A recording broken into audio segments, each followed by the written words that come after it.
শাবান মাস আসতেছে, শাবানে নবীজি 15টার উপরে রোজা রাখছেন, আপনারা রোজা রাখার চেষ্টা করবেন ইনশাআল্লাহ বলেন। মধ্য শাবান, লাইলাতুন নিসফি মিন শাবান, শাবানের 15 তারিখে আপনারা আগের 3 দিন রোজা রাখার চেষ্টা করবেন, মানে আগের 2 দিন, আগে একদিন শাবানের নিসফে শাবানের দিন মানে 15 তারিখ, পরের দিন একদিন, মানে 3টা রোজা রাখার বিশেষভাবে আপনারা চেষ্টা করবেন ইনশাআল্লাহ। আগের দিন শাবানের, মধ্য শাবানের মানে 15 তারিখের দিন এবং পরের দিন আইয়ামে 20, 13, 14, 15 এই রোজাগুলো রাখার চেষ্টা করবেন ইনশাআল্লাহ বলেন। আর শাবান মাসের এই মধ্য শাবানে 2 জন ব্যক্তিকে আল্লাহ তাআলা ক্ষমা করবেন না। কয়জনকে? এক হচ্ছে মুশরিক, 2 নম্বর হচ্ছে মুশাহিন, হিংসুকদেরকে আল্লাহ ক্ষমা করবে না, আর হচ্ছে মুশরিকদেরকে ক্ষমা করবে না। এই 2টা জিনিস খেয়াল রাখবেন। আমরা হিংসা করব না, আমরা শিরকি আচরণও করব না, মসজিদে আগরবাতি তারপরে লাইটিং ফাইটিং এগুলো করব না। যারা নামাজ পড়তে চায় সারা রাত বাড়িতেও পড়তে পারবেন, মসজিদেও পড়তে পারবেন। আর দিনের বেলায় রোজা রাখবেন, রাত্রিবেলায় নামাজ পড়তে পারবেন, সমস্যা নেই। যদি হাদিসের ব্যাপারে কেউ কেউ বলছেন দুর্বল হাদিস, এটা আমল করা যায়। তবে যে মানুষগুলো ফরজ নামাজি আপনারা সারাদিন পড়েন নাই, আমি বলবো যে সারাদিন ফরজ নামাজ যে পড়েন সে রাত্রে নফলের সময় দেন। সারাদিন পড়লেন না, ফরজ নফল নিয়ে টানাটানি করা এটা হাস্যকর। আগে ফরজকে প্রায়োরিটি দিতে হবে, তারপরে নফল পড়তে হবে।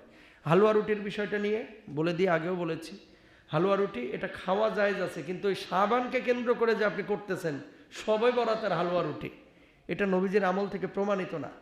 প্রত্যেক দিন সকালে ধুমায় হালুয়া রুটি 1.5 কেজি করে খান, কোনো সমস্যা নাই। কিন্তু কোনো দিবসকে কেন্দ্র করে, কারণ নবীজির দাঁত ভাঙছিল এই জন্য হালুয়া রুটি খাইছে, তা আপনার দাঁত ভাঙেন না কা? কথা কয় না কেন?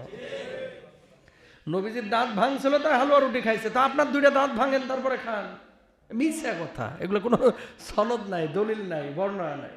কথা বুঝতে পেরেছেন? সুতরাং ইসলাম আবেগ দিয়ে চলবে না, ইসলাম দলিল দিয়ে বিবেক দিয়ে ফিল করতে হবে, ঠিক কিনা? আগেও বলেছিলাম 2 কাঠা জায়গার জন্য 36 জন ভেন্ডারকে দেখাচ্ছেন, আর যে আমলটা করে 10টা পৃথিবীর সমান জান্নাতে যাবেন, এই আমলটা সঠিক কিনা আলেমরে জিজ্ঞেস করবেন না? তাহলে জিজ্ঞেস করে সঠিক আমল করতে হবে। আল্লাহ তৌফিক দান করুন। আরো জোরে বলেন। বাতিল যদি আমাদের দিকে চোখ রাঙায়, আমরা আই লাভ ইউ বলবো না, আমরাও প্রতিবাদ করব, সংগ্রাম করব, ঠিক কিনা ভাইরা আমার? এটা হচ্ছে আপনার ইমানের দাবি। পারবো না ইনশাআল্লাহ? কি বলতেছে, যে দেশের মানুষ একটা বোতাম বানাতে পারে না, আমগো কাছ থেকে পেঁয়াজ খায়, ডিম নেয়, মরিচ নেয়, সয়াবিন নেয়, অথচ এরা বড় বড় মূর্খ জাত কথা বলে, দাদা বলতেছে। তো একজন সাংবাদিক আবার বলতেছে, ওই দেশে তো এখনকার যে দেশ চালাচ্ছে তো নোবেল প্রাইজ পাওয়া, তো উনি আবার নোবেল প্রাইজ কেমনে পাইলো? কয় ভগবান মাঝে মাঝে ভুল করে ফেলাই তো, তাই 2-1টা পেয়ে যায়। তোরা এমন ভগবান না মানুষ যে ভগবান মাঝে মাঝে ভুল করে, শেষরা এগুলো কথা বলেন, ঠিক কিনা? আচ্ছা, এই কথা কি কোনো হিন্দু কি বলতে পারে? ওরা সাংবাদিক বলতেছে, ও বলতেছে কি যে মূর্খের দেশে ওদের নিয়ে কথা কি, এরা তো মূর্খ, আমাদেরকে বলতেছে বাংলাদেশের মানুষকে, এরা তো মূর্খ, লুঙ্গিওয়ালা লোক, আমাদেরকে বলতেছে লুঙ্গিওয়ালা লোক। নিজে একটা বোতাম বানাইতে পারে না, আমাদের কাছ থেকে ডিম নেয়, আমাদের কাছ থেকে পেঁয়াজ নেয়, আমাদের কাছ থেকে রসুন নেয়, আমাদের কাছ থেকে চাল ডাল সব নিয়ে সব খেয়ে বাঁচে, আর আমাদেরকে নিয়ে সমালোচনা করে। তো বলতেছে ওদের যে সরকার এখন, সে তো নোবেল প্রাইজ পাওয়া। সাংবাদিক বলতেছে খুব মাঝে মাঝে ভগবান 2-1টা ভুল করে ফেলে, এজন্য নোবেল পায়। নাউজুবিল্লাহ বলবেন না? আরো জোরে বলেন। কি বলবেন? আহাম্মক কিনতে পাওয়া যায়? আল্লাহ হেদায়েত দান করুন। স্বাধীনতা সার্বভৌমত্বের ব্যাপারে আপোষহীন থাকতে হবে। যতদিন এদেশে কোরআন সুন্নাহ আছে, দেশের জন্য জীবন আমরা দিব ইনশাআল্লাহ। কোরআন সুন্নাহ যতদিন পর্যন্ত এদেশের মানুষের কলিজার মধ্যে আছে, এদেশের দিকে কোনো শকুন বাঁকা চোখে তাকাইতে পারবে না, ওই সাহস নাই। কথা বলেন, ঠিক কিনা? আর এই যুবকদেরকে নিয়ে আমরা সম্ভাবনা দেখি আগামীর বাংলা। কেন? যুবকদের পরিবর্তন হয়েছে, আলহামদুলিল্লাহ বলেন। যুবকরা আগে দাঁড়িয়ে রাখতো না, এখন রাখতেছে। যুবকরা আগে নামাজ পড়তো না, এখন পড়তেছে। যুবকরা আগে গান বাজনা বেশি করতো, এখন মাহফিল বেশি করে। আমরা তো গোটা দেশ ঘুরতেছি, আপনি কয় দেশ ঘুরেন? প্রত্যেকটা রাত বাংলাদেশের এই পাশ থেকে ও পাশ, টেকনাফ থেকে তেঁতুলিয়া, রূপসা থেকে পাথুরিয়া চলতেছে। যুবকদের ভিতরে যে পরিবর্তনটা বাংলার জমিনে হয়েছে, আপনারা আশা রাখেন, লিখে রাখেন ইনশাআল্লাহ, ওই শকুনগুলো এই দেশের মধ্যে চোখ ফেলে কখনো এই ভূখণ্ড দখল করতে পারবে না। কারণ যে জাতি জীবন দেওয়া শিখে যায়, এই জাতিকে কখনো দমিয়ে রাখা যায় না। এই জাতি জীবন দেওয়া শিখে গেছে। নিজের অধিকারের জন্য, হকের জন্য, দিনের জন্য, দেশের জন্য, রাষ্ট্রের জন্য, জনগণের জন্য এই জাতির জীবন দেওয়া শিখেছে। সুতরাং এই জাতিকে পরাস্ত করা যায় না, পরাজিত করা যায় না, ঠিক না? সুতরাং প্রিয় ভাইরা আমার, মৌখিকভাবে ইমানদার দাবি করা সহজ, কিন্তু আন্তরিকভাবে ইমানের দাবিগুলো পূর্ণ করাটা অনেক কঠিন, অনেক কঠিন। তাহলে আমরা জালেমের পক্ষে থাকবো না মাজলুমের? আরো জোরে, জালেমের পক্ষে না মাজলুমের? মাজলুমের। আল্লাহ বুঝদান করুক, আমিন বলেন। প্রিয় ভাইরা আমার, বারাসের হযরত আনাস রাদিয়াল্লাহু তাআলা আনহু থেকে বর্ণিত, আল্লাহর হাবিব সাল্লাল্লাহু আলাইহি ওয়াসাল্লাম বলেছেন, তোমাদের মধ্যে কেউ প্রকৃত মুমিন হতে পারবে না যতক্ষণ পর্যন্ত আমি তার কাছে তার বাবা মা, তার সন্তান সন্ততি এবং অন্যান্য সব মানুষ থেকে প্রিয়তম হয়। আল্লাহ রাসূল বলছেন, সুতরাং নিজের জীবন, নিজের সন্তান সন্ততি, বউ বাচ্চা সব চাইতে বেশি ভালোবাসতে হবে নবীকে, আল্লাহকে। জোরে সরে বলেন সুবহানাল্লাহ। তারা আল্লাহ তার রাসূলের ভালোবাসা দুনিয়ার সব কিছু থেকে অধিক প্রিয় হতে হবে, তাহলে ইমানের স্বাদ পাবেন। 2 নম্বর, যে লোক কোনো মানুষকে শুধু আল্লাহর উদ্দেশ্যে ভালোবাসে, আপনার ভালোবাসা যখন শুধু আল্লাহর জন্য হবে, ওই ভালোবাসায় স্বাদ আপনি পাবেন। ভালোবাসাটা হবে কিসের জন্য? আল্লাহর জন্য, মালের জন্য না। ভালোবাসবো কার জন্য? শত্রুতা করব কার জন্য? ওয়ারাজুলানে তাহাব্বা ফিল্লাহি ইজতামা আলাইহি ওয়া তাফাররাকা আলাইহি। আল্লাহু আকবার। ওই দুইজন মানুষ, যে দুইজন মানুষ ভালোবাসে একে অপরকে আল্লাহর জন্য আর শত্রুতাও করে আল্লাহর জন্য, আল্লাহ রাব্বুল আলামিন কিয়ামতের ময়দানে ওই মানুষটাকে আরশের নিচে বিশেষ ছায়া দিবেন। আল্লাহ রাব্বুল আলামিন এরপরে বলবেন, বান্দারে যা যা যা, জান্নাতের যেই দরজা দিয়ে খুশি সেই দরজা দিয়ে জান্নাতে চলে যা। আরো জোরে সুবহানাল্লাহ। 3 নম্বর, যে লোক কুফরি থেকে নাজাত প্রাপ্ত হয়, ঈমান ও ইসলামের আলো গ্রহণ করার পর পুনরায় কুফরিতে ফিরে যাওয়াকে এত পছন্দ করে, যেমন আগুনে নিক্ষিপ্ত হওয়াকে অপছন্দ করে। এটা বাংলাদেশে এখন একটা বড় সমস্যা। নিজে নামাজ পড়ে, রোজা করে, হজ করে, যাকাত দেয়, মাঝে মাঝে আবার শয়তানে ওয়াসওয়াসা দেয়, 30 দিন 50 দিন নামাজ পড়ে না, সন্দেহের মধ্যে থাকে, বলতে চায় না। আসলে কি আল্লাহ বলতে কিছু আছে? নাউজুবিল্লাহ বলেন না। ইচ্ছে করে কি আগুনের মধ্যে কোনো পাগল ছাড়া ভালো মানুষ লাভ দেয়? এটা পছন্দের কাজ না অপছন্দের? অপছন্দের।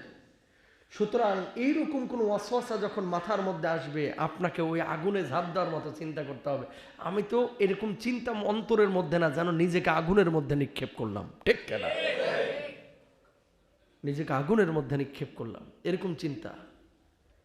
সারা বিশ্বের বুকে আজকে মুসলমানরা হেনস্থার শিকার, মারামারি, হানাহানি, দাঙ্গা। এক উম্মা কনসেপ্ট, যেটা মিজানুর রহমান আজহারি কয়েকদিন ধরে আলোচনা করতেছে মাহফিলগুলোতে। আসেন এক হই, আমরা এক হই।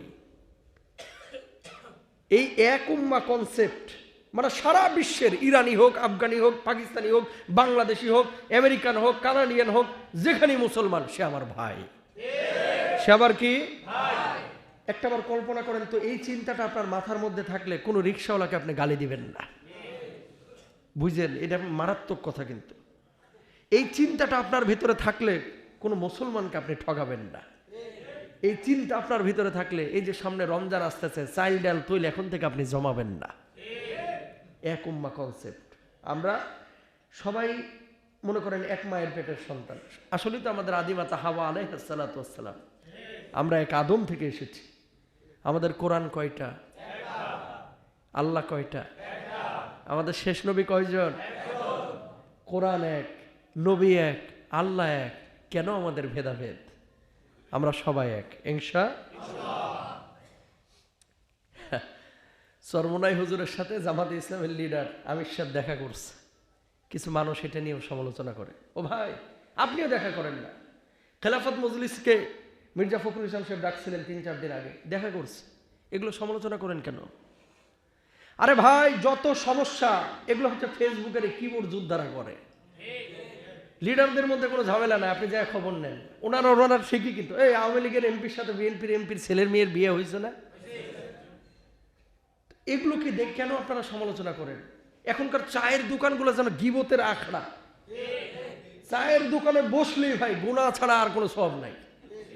কোন নেতা কি করলো, ওই নাহিদ কি করছে, আসিফ কি করছে, মির্জা ফখরুল কি করছে, ওবায়দুল কাদের কি করছে, ওরে বাপ রে বাপ। মাননীয় স্পিকার, আপনি যান সংসদে ঢুকেন, চায়ের দোকানে বয়ে রয়েছেন কে? কথা বলেন ঠিক কিনা? চায়ের দোকানে বসবেন কম, ইনশাল্লাহ বলেন। কি হয়েছে হুজুররা বসছে তাই? শোনেন, এদেশের মধ্যে একটা কথা মাথায় রাখবেন, যতদিন হুজুররা এরকম বিভক্তি আছে ততদিন হুজুররা রাষ্ট্র ক্ষমতায় নাই। যেদিন একত্রিত হয়ে যাবে হুজুররাই বাংলাদেশে ক্ষমতায় আসবে। কিন্তু হতে দেয় না, অনেকে পছন্দ করে না। এখানে ভারতেরও একটা চাল আছে। কিন্তু আমরা যে কথাটা বলতে চাচ্ছি, ভাই মারামারি কেন আমরা করব? আপনি আওয়ামী লীগ করেন, কি হয়েছে? আপনি অপরাধী না হলে আপনার কোনো বিচার হবে না। আপনি তার নামে মিথ্যা মামলা দিলে আপনি জালেম। কথা বলেন ঠিক না? আপনি বিএনপি করেন, আপনি যদি জুলুম না করেন আপনার উপরে কেন মামলা দিবেন? আপনি জামাত ইসলামী করার কারণে তার নামে মিথ্যা মামলা দিতে পারেন না। দল আপনার বড় পরিচয় না, আপনার বড় পরিচয় আপনি ইসলামিস্ট, আপনি মুসলিম। কবরে গিয়ার পরে জিজ্ঞেস করবেন আমি ফেরেশতারা, তুমি জামাত করতে না, বিএনপি করতে না, আওয়ামী লীগ করতে? তোমাকে জিজ্ঞেস করবে তোমার দিন কি ছিল, দিন কি ছিল। কথা বলেন ঠিক না? অনেকে বলে হুজুর ধর্মের সাথে রাজনীতিকে মিলান কেন? কোরআন যদি কোনো রাজনীতির মধ্যে কোরআনের নীতি না ঢুকান, আপনি মুসলিম যদি দাবি করেন, ধরেন আপনি রাজনীতি করতেছেন, এর মধ্যে যদি কোরআনের ফর্মুলা আপনি না ঢোকান, ওটা রাজনীতি না, মাঝে মাঝে ওটা প্যাটের নীতিও হয়ে যায়। চাঁদাবাজি যারা করে, যে দলেরই হোক, যারা চাঁদাবাজি করে, এটা বলেন তো একবার বুকে হাত দিয়ে, এটা ভালো কাজ না খারাপ কাজ? কিন্তু আমাদের দেশের মানুষ করতেছে না। কিন্তু কোরআন যদি ওখানে থাকতো, তুই কার কাছে চাঁদা চাচ্ছিস? এ তো তোর ভাই। তুই এই চাঁদা, এই টাকা নিয়ে কি করবি? খাবো। তুই তো একা খাবি না, তোর বউ বাচ্চাকেও খাওয়াবি। খাইবি হারাম, পড়বি হারাম, বউ বাচ্চাকে দিবি হারাম, আর চাইবি যে আল্লাহ তাআলা তোর সন্তানটাকে আল্লাহর ওলি বানা।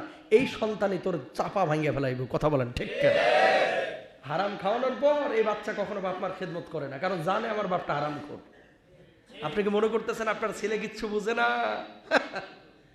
ছেলে সব বুঝে। কতক্ষণ বুঝে না? 10 বছর 11 বছর বুঝে না। 15, 16, 17 বছর পরে ছেলে কিন্তু ঠিকই বুঝে যে আমার বাপ কি আকামটা বাইরে করে।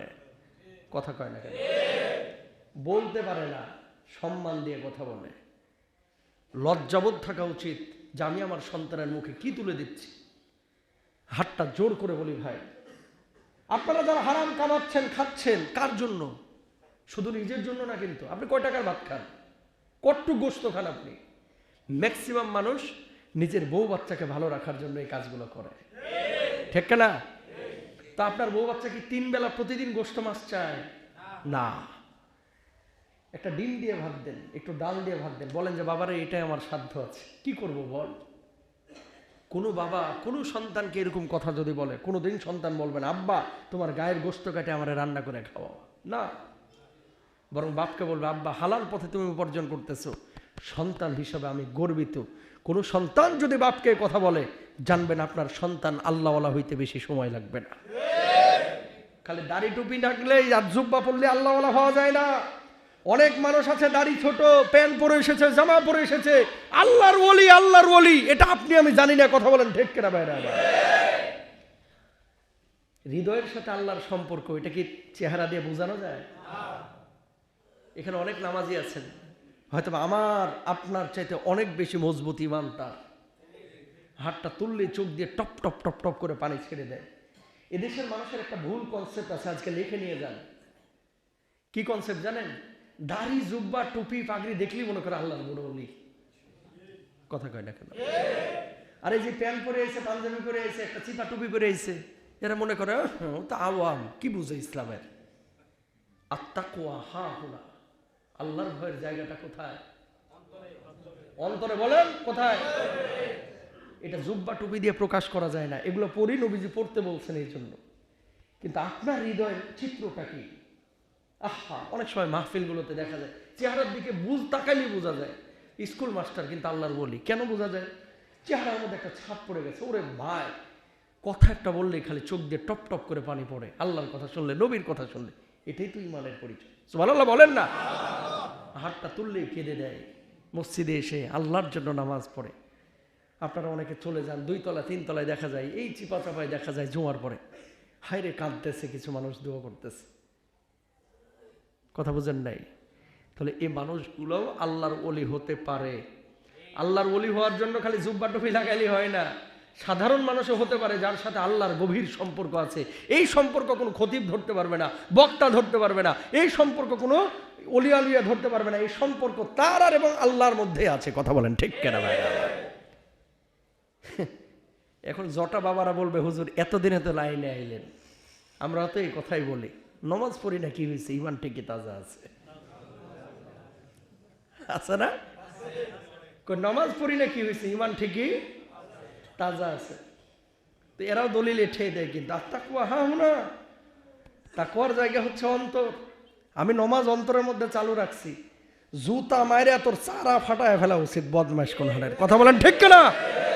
আল্লাহ যেটা দেখাইতে বলছে ওটা দেখাইতে হবে। নামাজ জামাতের সাথে পড়তে বলছেন কে?